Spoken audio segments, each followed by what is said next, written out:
Një nga arsyet kryesore pse Shqipëria nuk përparon ekonomikisht është se 18 pronarë s'kan letrat e pronës. 7501. 7501. Procesi legalizimit. Ju keni qenë kohën metodën. E keni ngritur zërin për këtë? Se kjo është ajo që për 7501, unë në fakt kam qenë 17 vjeç kur ka kaluar ligj. Jo, më pas kur keni qenë pjesë e saj. Pa diskutim, unë kam qenë mund ta quajmë pjesë e lobit pronarëve të përndjekurve dhe kam konsideruar se 7501 është plaga më e madhe e Shqipërisë. Është një plagë e madhe. Pse është plagë e madhe? Sepse ata që ka shumë zona që nuk e njohin dhe vazhdojnë rujnë kufit si mas si më thënë gjyshit e stërgjyshit, po shteti s'u jep letrat. Ka shumë që e kanë marrë me 7501, edhe ata jo të gjithë kanë letrat. Pra ka një kaos total me letrat e pronave. E njëjta gjë edhe me shtëpiat. E njëjta gjë edhe me pallatet. Edhe këtu ku jemi. Po. Këtu s'ka shkollë. S'ka shkollë, s'ka asnjë lloj infrastrukture. Ç'a do të thonë? Mirë që ka pemë. Po fiks, aq pemë sa ka. Ka prej 1500-s që Europa e ka zgjidhur. Leku blen pronë, prona është kolateral.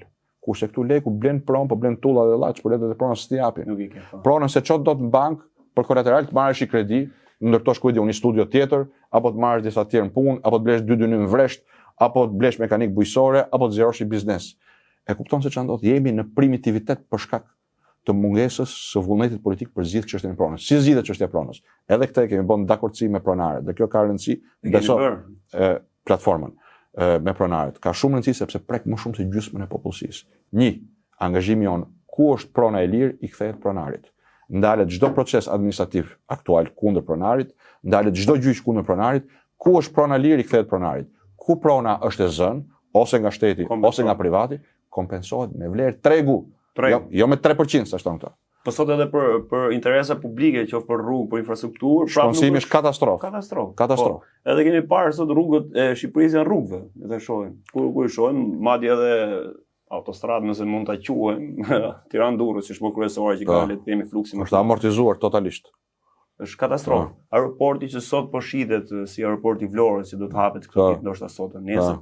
Aeroportin e Kuksit që është kthyer le të themi për 4 vjet dhe banjo publike për sa herë që kaloi kurrigi për panelet diellore, për panelet diellore që sot nuk e bën askush, nuk është as lajm. Absolutisht. Për sa i përket pjesës së panelet diellore.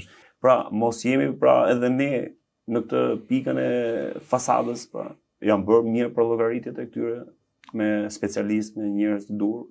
3 investimet kryesore të Euroatlantikëve për 4 vitet e ardhshme janë këto.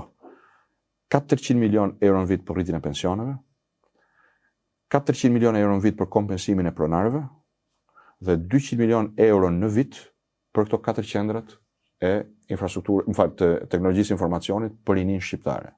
Këto janë shpenzimet tona më të mëdha publike. Po nga do t'i merrni, nga buxheti i shtetit. Po pra. Të gjitha këto i lidh një fill i përbashkët, që na ndan nga çdo forcë tjetër politike. Pse them tjerët janë si piramida, çaju vjen mend e premtoj. Po keni oligarkë edhe ju. Jo. Oligarkët dhe shokët e Ramës të 77-313 është zgjidhja jonë. Pa këtë, asnjë nga këto nuk realizohet. Pse?